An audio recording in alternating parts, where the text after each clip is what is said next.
বাংলাদেশের বিপক্ষে টেস্ট সিরিজের জন্য ১৩ সদস্যের দল ঘোষণা করেছে অস্ট্রেলিয়া। অস্ট্রেলিয়ার যে দল দেখেছি, মানে খুব অবাক হয়েছি। তারা বাংলাদেশের বিপক্ষে হোম সিরিজের জন্য পূর্ণ শক্তির দল গঠন করেছে, যেন অ্যাশেজের বিপক্ষে দল ঘোষণা এটি, এমনটাই মনে হচ্ছে। যাই হোক, বাংলাদেশকে তারা হালকাভাবে নিচ্ছে না, আবার যেহেতু এটি টেস্ট চ্যাম্পিয়নশিপের অংশ, তাই তাদের সেরা ক্রিকেটারদের নামাতে চেয়েছে।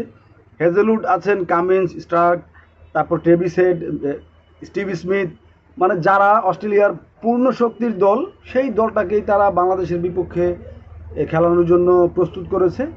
বাংলাদেশের শিবিরে আবার দুশ্চিন্তা আছে, লিটন দাসের ইনজুরির সংখ্যা, নাহিদ রানা শুরু থেকে খেলতে পারবে কিনা নিশ্চয়তা নেই।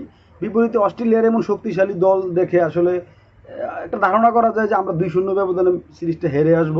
কিন্তু বাংলাদেশের যে শক্তির জায়গাটা, নাহিদ রানা, লিটন দাসেরা টেস্টে অনেক ভালো করছে, তাদের অনেক বেশি জরুরি এই সিরিজে। আশা করি বাংলাদেশ পূর্ণশক্তির দল নিয়ে যাবে। তারপর মাঠের পারফরমেন্সটা আসলে আশাবাদী হতে পারবো না, কারণ অস্ট্রেলিয়া মাটিতে তাদেরকে হারানো কিংবা অনেক বেশি ফাইট করা, এটা সম্ভব হবে কিনা জানি না। তবে নাহিদ রানা যদি খেলতে পারে, তাহলে আমার কাছে মনে হয় কিছুটা হলেও আমরা চ্যালেঞ্জ জানাতে পারবো অস্ট্রেলিয়াকে।